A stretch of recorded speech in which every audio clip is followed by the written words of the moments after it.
Isn't that right, Miriam? Look at Miriam. She's back there. Stand up, Miriam. Stand up. She's got 60 billion in the bank, 60 billion. And she loves Israel, but she loves it. And they would come in, and her husband was a very aggressive man. This is what 100 million will get you. He was a very aggressive, very supportive of me. And he'd call up, can I come over and see you? I say, Sheldon, I'm the president of the United States. It doesn't work that way. He'd come in, but they were very responsible for so much, including getting me thinking about Golan Heights, which is probably one of the greatest things to ever happen. What? Annexing the Golan Heights was the greatest thing to ever happen in the history of happenings. Stand up, please. She really is. I mean, she loves this country. Oh, look, there's that crazy psycho. I miss him so dearly. But I actually asked her, I'm going to get her in trouble with this, but I actually asked her once, I said, so Miriam, I know you love Israel. What do you love more, the United States or Israel? She refused to answer. That might mean Israel, I must say. So he's acknowledging that his number one campaign donor is an Israel firster, and she's pretty much the reason that he was allowed to achieve and attain the presidency. So he's sort of acknowledging to everyone that he's completely bought by the Zionist lobby, and he's sort of making fun of it, finds it humorous. It's just a funny little anecdote, right? That's very funny. We love you. Thank you, darling, for being here. That's a great honor. And they investigated a Russian influence. Sasha, you're absolutely right. This is what Max and Aaron talk about on the Gray Zone. How isn't it ironic that the Democrats went after Trump for Russiagate, for being, compromised by the Russians, when it's so clear as day the foreign country that Trump is compromised by is the same foreign country that every president is compromised by, Democrat or Republican, and that would be Israel. So it should be Israelgate. But, that's, of course, not conducive or beneficial to the Democratic establishment to pursue that narrative, because those are the people that pay them too, because we know that the Zionist lobby enjoys bipartisan support. Israel enjoys bipartisan support, and that's by design. I mean, that was engineered to be that way, of course. In fact, I think studies have been conducted on this about campaign donations to Democrats and Republicans, and I think it was proven that lobbying group like AIPAC sunk more money into Democratic candidates than they did Republican candidates. And that's how they play the game, Democrats are controlled opposition. They're there to feign moral outrage. They're there to fundraise against Republican policies and then cry ineptitude and ineffectiveness when it comes time to do something about it. It's one big grift. Great honor. She's a wonderful woman.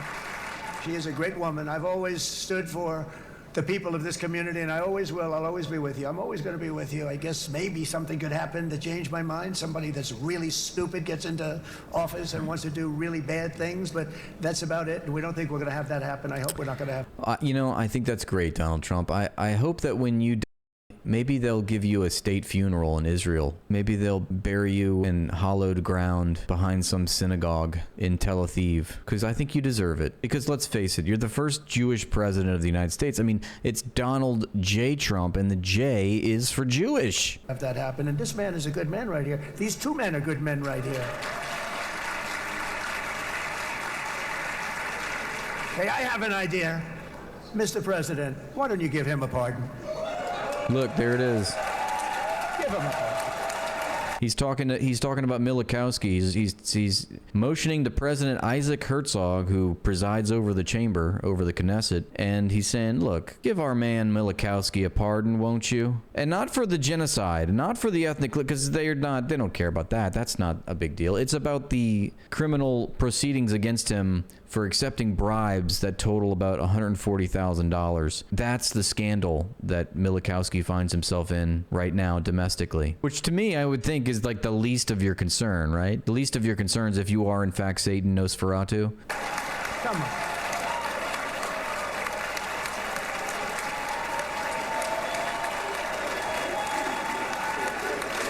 I'm not surprised about that, Aces. You're talking about Robert Maxwell, who also received a state funeral from Israel, even though Robert Maxwell is English. And Robert Maxwell told us something that was pretty on point, okay? Robert Maxwell said that he's a transnationalist. He doesn't pledge allegiance to any one country. And that's how billionaires operate. You know, this is how imperial monopolists operate. They don't pledge allegiance to one country because we know that, much to Adam Smith's chagrin, capitalists will betray the homeland. They'll betray their own home country in order to find more profits abroad. So that was a pretty revealing thing, I think, for him to say.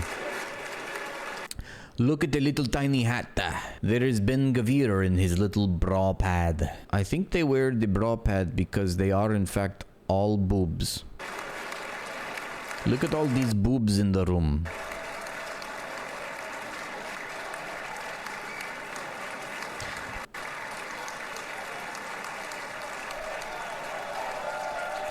No hats allowed.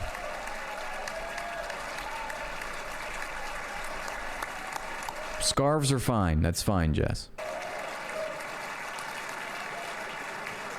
We'll see about that, Fangs, okay? You really made quite a stink the other day, and I haven't forgotten, neither has Chat. Remember, you've been put on notice. It's not in the speeches, you probably know. But I happen to like this gentleman right over here, and it just seems to make so much sense. You know, whether we like it or not, this has been one of the greatest wartime presidents. This has been one of the greatest wartime presidents, and cigars. He didn't say in human history. He didn't say in Israeli history. When has Israel not been at war, by the way? It's much like America, you know? It's like we've been at war for most of our history. Guy just starts wars with everyone. Well, he's a great wartime president. That's what he was there for, you know, guys. Champagne, who the hell cares about that? So there he was. He's like, cigars, champagnes. Look, he was a great wartime president. Who cares about the champagne and the cigars and the bribes that he took? Honestly, that's business as usual, right? Donald Trump is selling off his political power, his access to the presidency. He sells that off like it's going out of style. I mean, he's made so much money off of his presidency. It's quite ludicrous when you think about it. Wasn't there supposed to be some UFC fight on the White House lawn? Did that ever even happen? Then you have Trump coin. And if you invest in Trump coin, you get a White House dinner, you know? He was selling off access to the White House, literally, in order to enrich himself. So, I mean, what's a little bribery charge, you know? That's nothing. And I would actually have to agree with him here. I think this is something that every politician does in the political economy of capitalism. That's the nature of our economy. It goes back to the economic base, of course. It's pretty much par for the course is my point. Every politician does. We would indict every single U.S. senator. There would be no one left. How many senators are guilty of insider trading, for example? How many times do we see that in the headlines? All right, enough controversy for the day, right? It's actually, I don't think it's very controversial. So, you know, I see, so popular. You are a very popular man. He had to backtrack on that. He was like, I know I'm talking about Milikowski, and that's very controversial. But wait, I don't find it controversial, because I think he's a lovely man. Because you know how to win. You know how to win. You know how to secure that ICC warrant. You know how to win the award for the most reviled, hated man, perhaps in the history of humanity.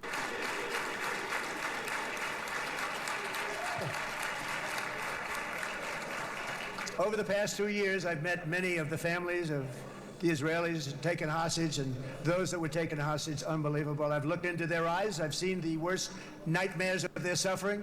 I don't think there's ever been a sitting president, active president, that has visited the Gaza Strip, although I could be wrong. I don't think, to my knowledge, that an active president has ever visited the Gaza Strip. But the only one to ever do so that was a president was Jimmy Carter. Coincidentally, he was there for the election of Hamas in 2007 and described it as a completely fair and free election. I say that because it's really telling, the fact that Donald Trump makes a visit to the Middle East in the middle of a Palestinian genocide. And does he go to Palestine? We have just across the apartheid wall hundreds of thousands, if not a million plus, literally a mountain of bodies. And historically, bad, devastating wreckage. We've all seen the pictures. Is he going to tour the devastation? Well, of course not, because like every good capitalist, you do not acknowledge the liabilities. You externalize all that. You offshore, offload all that. That's not for you to think about. That's for them to deal with. And then you justify it with racism, of course, but at the end of the day, you're there to count the money. You're there to acknowledge the assets. That's just good capitalist common sense. There's no higher authority in this world that's going to put these people in place. So there's no allegiance, or there's no commitment to morality or accountability. Right, loyalty, exactly. There's no loyalty to it. That's another word you could say. And states know this. Head of states know this. It's this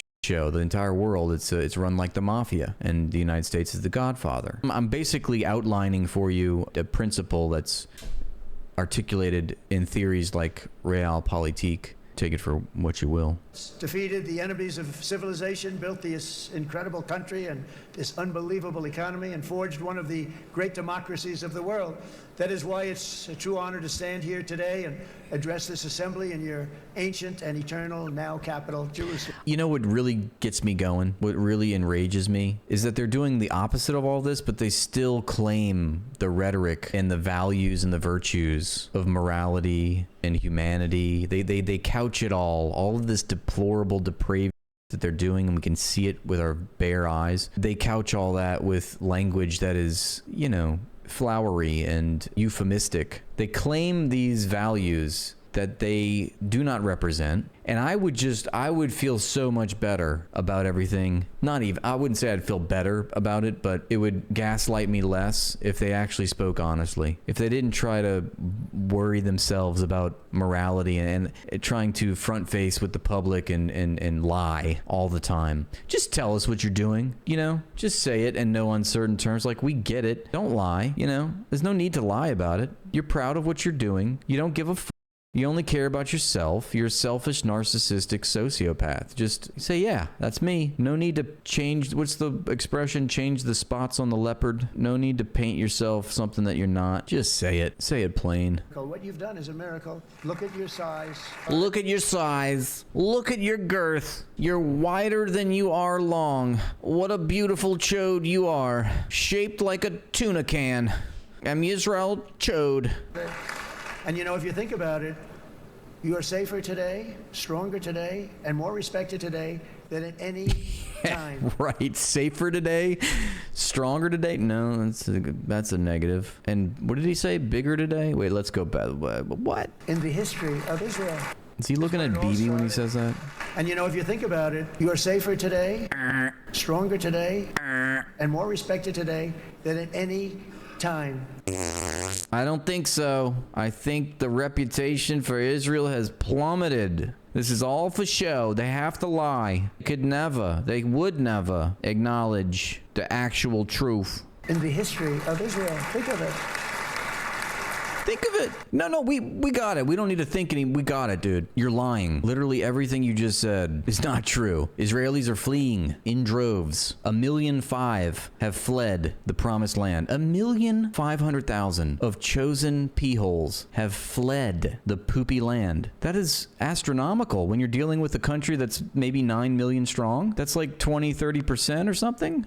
We did the math on it. I forget. I'm not a good mathematician. I'll give you that. But it's a sizable chunk, okay? It'd be like 50 million people leaving the United States at once in the span of like a year. That's a considerable amount of people that have left. And another thing is that people are not visiting Israel now. Tourism is historically down. The economy is suffering. Everything is bad. These people are fleeing to bomb shelters almost monthly. They're about to start another war. They've started wars with every single country in the Middle East. It's pretty remarkable. But, you know, you have to do that when you're going up against the octopus of terror. And they're about to start another war with Iran. Do you remember True Promise 3? Do you remember how badly they got spanked? Do you remember how badly they got lit up like a menorah? Mazel tov. Holy moly, that was bad.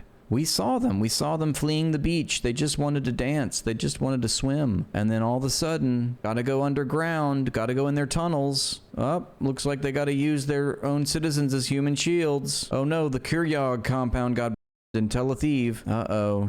Tel Aviv's on Bibi's not keeping you safe, and now he's coming here saying you have never been safer. They're worldwide hated. When Israelis leave the country and they go and they tour other places in the world and they tell these places and these people in these places that they're Israelis, they are shunned. They are swept up with a broom. Out you go. Get out of here. You're not welcome here. And he still writes hope into the hearts of his children all over the world.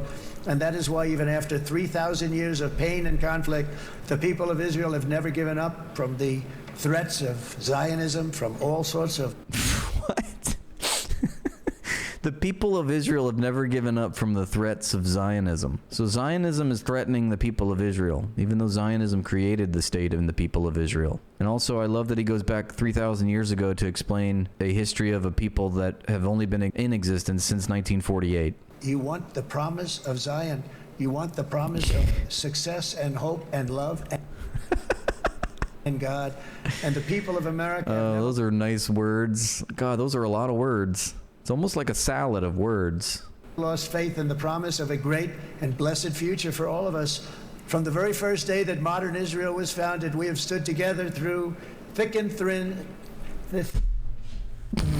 What? He's stroking out. Thick and thin. Thick and thin.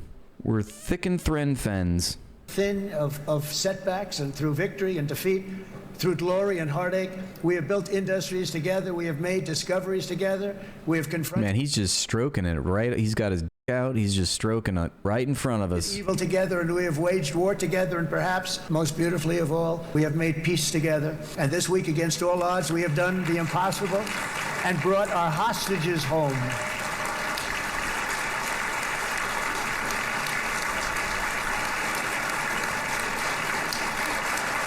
New bonds of friendship, cooperation, and commerce will join Tel Aviv to Dubai.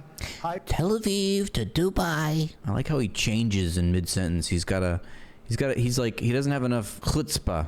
I hate that word, but I just used it. To finish his sentences, he got to change it up. He's like halfway through. He's like, got to give it more gusto. Let me change it up. Haifa to Beirut, Jerusalem to Damascus, and from Israel to Egypt, from Saudi Arabia to Qatar, from India to Pakistan, from Indonesia to Iraq, from Syria to Bahrain, Turkey to Jordan. Look at all the places that I can list in the world. The United Arab Emirates to Oman, and Armenia to Azerbaijan. Another word that I just said. Azerbaijan.